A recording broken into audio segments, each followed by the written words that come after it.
Hello everybody, it's VaddooVideos here again, and today I've got a jolly good review for you here. We've got a digital camera versus an iPad 2 camera. Which one would win? People may be thinking, well, that's an easy question. Of course, a digital camera will win all the time because of its sheer design, and when it's based around photography, whereas the iPad 2 it's designed on creativity and not so much photography. However, it's actually a very difficult question if you think about it carefully, with the sheer amount of apps that are available to edit your photos alone on the App Store and add so much features to it. It's actually a question that it's worth thinking about. So first of all, let's get down to the specs. Well, you've got the iPad 2 here, which has not got a fantastic camera whatsoever, but it does shoot 720p high def video, which is the same as this digital camera in particular. Another good feature is that the iPad 2 has two cameras, one where you can see yourself and take pictures on the front, and the other one which is on the back, where you can just take normal pictures. And probably with one of the biggest LCD screens in the world for taking pictures, you can't really complain about viewing back your pictures on your iPad 2. However, this digital camera's got a 2.7 inch screen, which is, of course, what you'd expect on a digital camera, but it's not the best. You get 3-inch screens on cameras. Sometimes even on camcorders you can get 3.5 inch screens. Whereas on the iPad 2 you've got a ginormous 9.7 inch screen to play back your pictures, which you can't complain about, and that goes for video too.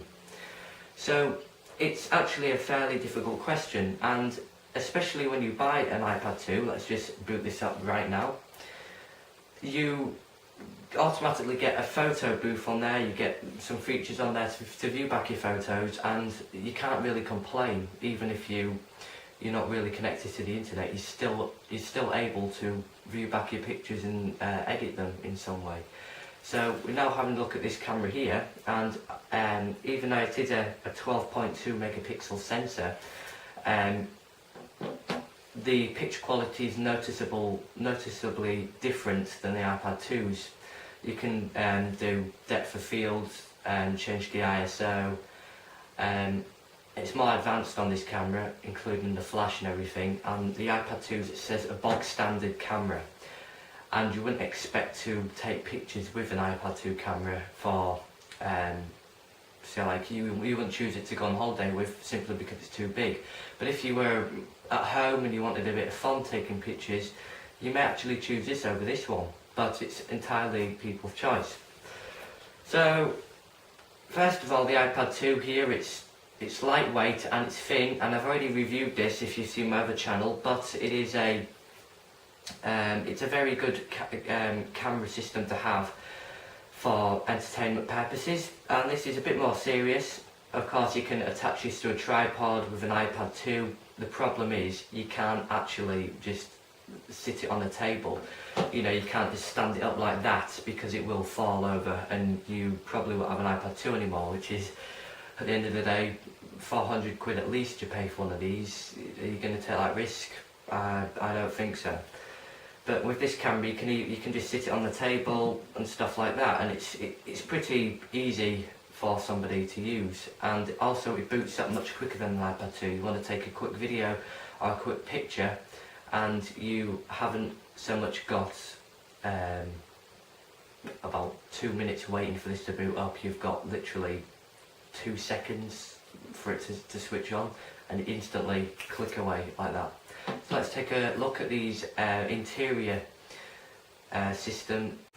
Okay, so this camera has already been reviewed, but what I'm going to do today is I'm just testing out what the camera is like internally compared to the iPad 2's and the camera features that you get packed into this more traditional way, I'd say, of photography.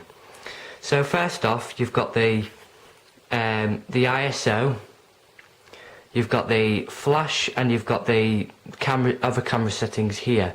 Now currently it's on video mode. at the top here. So it's a very handy feature to have. Although it's not touchscreen, it's traditional buttons, and that's what you'd expect on a camera of this type. The Panasonics, they have touchscreen screens, LCD screens, and it is good, but I think it goes a bit too far in some respects. So let's see how it works with taking a picture. So we'll just take a picture of this white background here. So like you wanted a white, memory full. There's no memory card in at the moment, so that obviously tells you that the memory has to be fed internally. So what I mean by that is you have to feed, the memory comes externally, so you have to use SD cards, STHC cards, instead of the internal memory of the iPad 2. And obviously the minimum memory you can get for an iPad 2 is 16 gigabytes.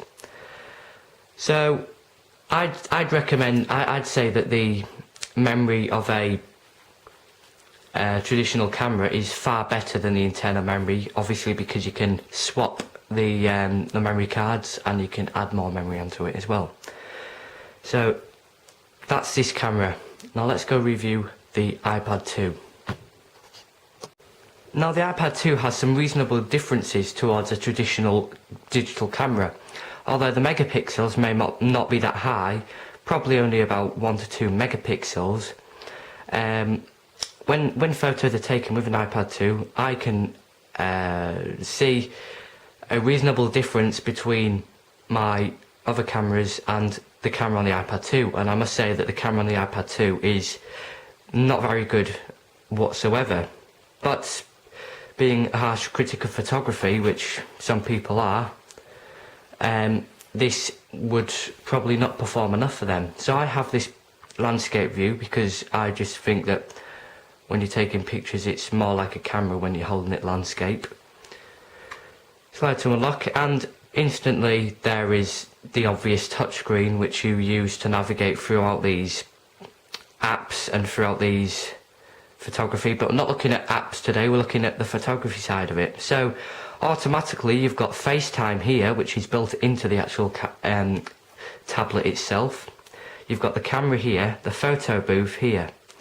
So the photo booth is very good for editing photos. As you can see, I will have some automatic photos here, and first of all you get the thermal camera, the mirror, all these different effects which you do not get on the digital camera.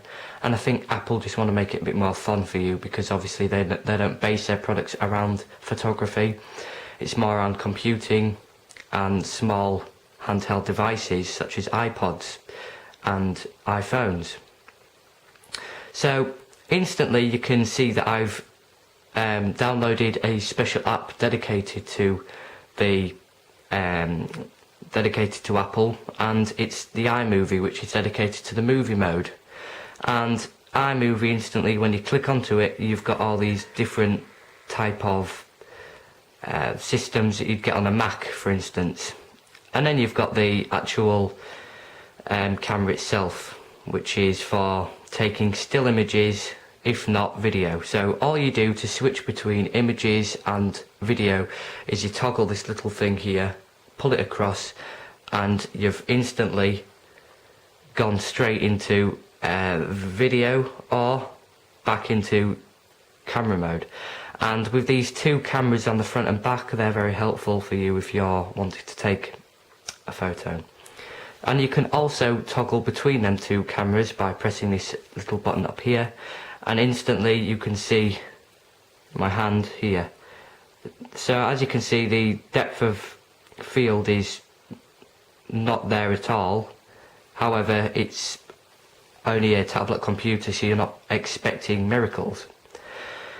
And then you've got the App Store there, which has got a whole armory dedicated to apps for photography, for video, and it's that easy. Just if you decide one day to maybe have one of your photos in a picture frame just to view back for your mates and your friends or your family, then you can just go straight onto the App Store, pay some money, or you can even get them for free sometimes, and there you go. You've got a whole app dedicated to just a little photography idea that you thought you want to put together.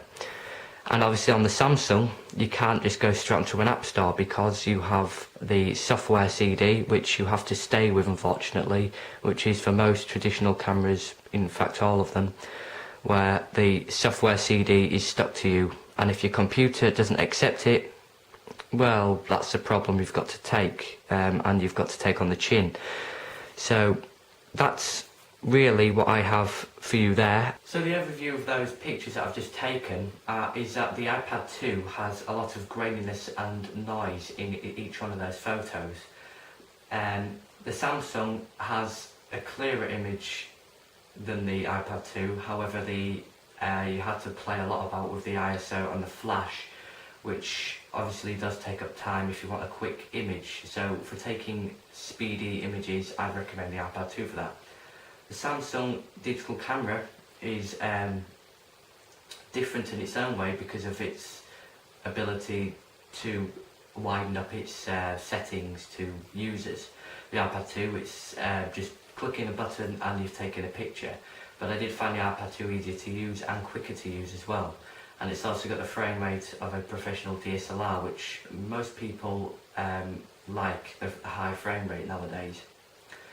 But the big difference is the apps that are available for the iPad 2. With no apps dedicated to the Samsung camera, you've got the software CD which you have to stick to, whereas the iPad 2 you can add other extra downloadable content to actually alter your videos and your images, which is a very nice feature to use if you like experimenting, you like being creative with your videos and your images.